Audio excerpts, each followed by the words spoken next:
गोविंद शिल्प घेऊन येत आहे एकूण 80 ट्विन बंगलोचा भव्य दिव्य पंढरपुरातील एकमेव प्रकल्प। आमच्या प्रकल्पाची वैशिष्ट्ये मनाला शांती देणारं महादेवाचं मंदिर, मुख्य रस्ता सुमारे 30 फुटांचा, अंतर्गत रस्ता सुमारे 20 फुटांचा, ग्रामपंचायत योजनेचा प्रत्येक बंगलोजला स्वतंत्र नळ, सांडपाण्याची सुरक्षित विल्हेवाट, सर्व टाइल्स ग्लॉसी आणि नामांकित कंपनीच्या, सर्व स्टेअर, खिडक्या, चौकटी सुपर ब्लॅक ग्रेनाइट, दोन्ही अटॅच बाथरूम पूर्णपणे टाइल्स, पंतप्रधान हर घर नल योजना पूर्णत्वाकडे, bathroom, basin, kitchen, CP fittings हे जगवार कंपनीचे, स्टील वर्क पूर्णपणे जिंदाल कंपनीचे, 1000 लिटर पाण्याची टाकी, 150 लिटर सोलर वॉटर हीटर सोबत वॉटर प्युरिफायर, प्रत्येक बंगलोजला स्वतंत्र पार्किंग, दर्शनीय भाग पूर्णपणे डॅटो टाइल्स, टाटा प्रवेश कंपनीचे आकर्षक भक्कम दरवाजा, फुटी उंचीचे सुरक्षित कंपाऊंड। मग विचार काय करताय? गोविंद शिल्प, पत्ता गट नंबर 95, हॉटेल अंगण शेजारी, टाकळी रोड, पंढरपूर।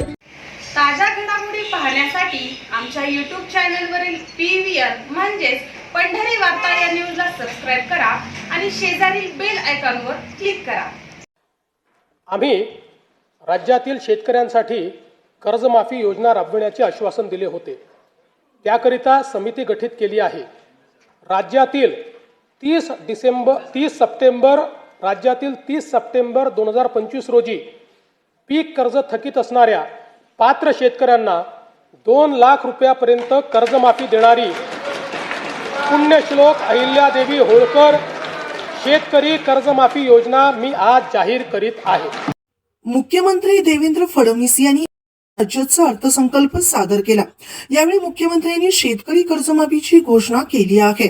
30 डिसेंबर 2025 पर्यंत पीक कर्ज थकीत असलेल्या शेतकऱ्यांना 2 लाख रुपयापर्यंत कर्जमाफी देण्यासाठी पुण्यश्लोक अहिल्याबाई होळकर शेतकरी कर्जमाफी योजना जाहीर करण्यात आली आहे। त्यामुळे आता ज्या शेतकऱ्यांचं 2 लाखापर्यंतचं कर्ज थकीत आहे त्यांना कर्जमाफी मिळणार आहे। सरकारच्या या घोषणेनंतर शेतकरी नेते राजू शेट्टी यांनी सरकारवर टीका केली आहे। बहुतांश शेतकऱ्यांची पीक कर्जे ही 3.5 ते 4 लाख इतकी आहेत। 2 लाखांच्या वरची रक्कम भरल्याशिवाय त्यांना या योजनेचा लाभ घेता येणार नाही। मेटाकुटीला आलेल्या शेतकरी 2 लाखाच्या वरची रक्कम कशी भरणार हा प्रश्न आहे। ऑक्टोबर महिन्यामध्ये सरकारने दिलेल्या आश्वासनामुळे जो शेतकरी नियमित कर्ज भरत होता तो देखील आता थकीत झाला आहे। सरकारने केलेली कर्जमाफी बँकांसाठी आहे की शेतकऱ्यांसाठी असा प्रश्न पडतो, असे राजू शेट्टी म्हणाले। 2025च्या विधानसभेच्या निवडणुकीच्या प्रचारामध्ये देवेंद्र फडणवीसांनी शेतकऱ्याचा सातबारा कोरा करण्याचं आश्वासन दिलेलं होतं। महायुतीनं जाहीरनाम्याच्या माध्यमातून महाराष्ट्रातल्या शेतकऱ्यांना आश्वासन दिलेलं होतं की आम्ही सातबारा कोरा करू। परंतु आज अर्थसंकल्प मांडत असताना मुख्यमंत्री देवेंद्र फडणवीसांनी जी कर्जमाफी जाहीर केलेली आहे ती तकलाद आहे, महाराष्ट्रातल्या शेतकऱ्यांचा विश्वासघात करणारी आहे।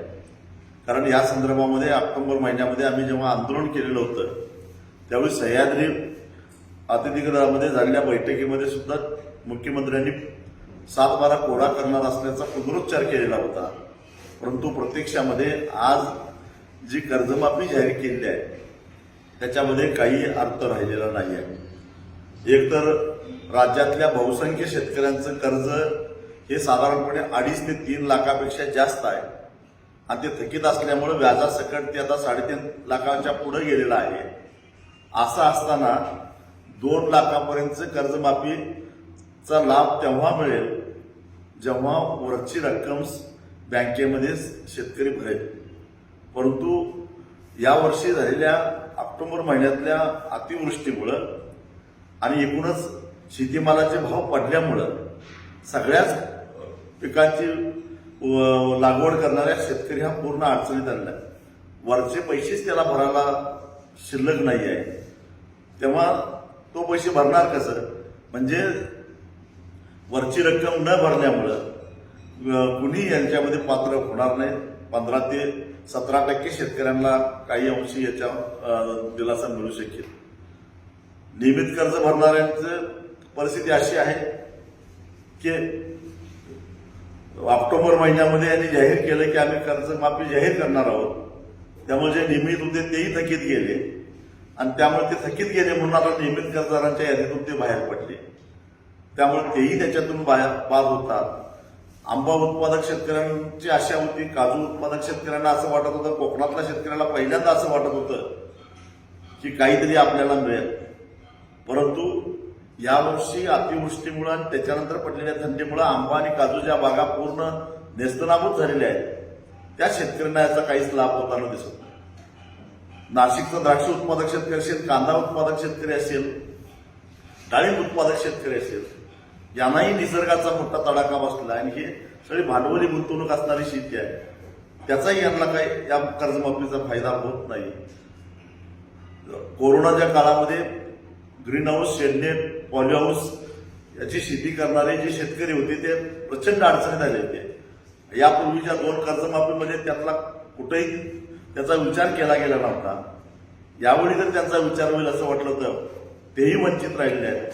त्यामुळं हे नेमकी बँकांच्यासाठी केलेली कर्जमाफी आहे का शेतकऱ्यांच्यासाठी केलेली माफी आहे हे काही कळत नाही आणि त्यामुळे या कर्जमाफीचा काही एक उपयोग होत नाही.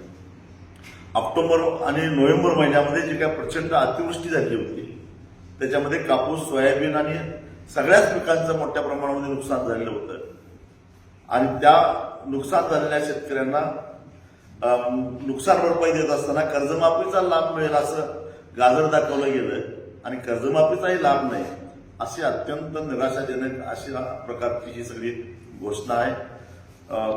शेतीचा जीडीपी वाढवण्यासाठी भर देणार 55,000 कोटीचं 5 लाख कोटी करणार ही जी वल्गन आहे मूळ आडातच नाही तर पोहऱ्यात कुठून येणार.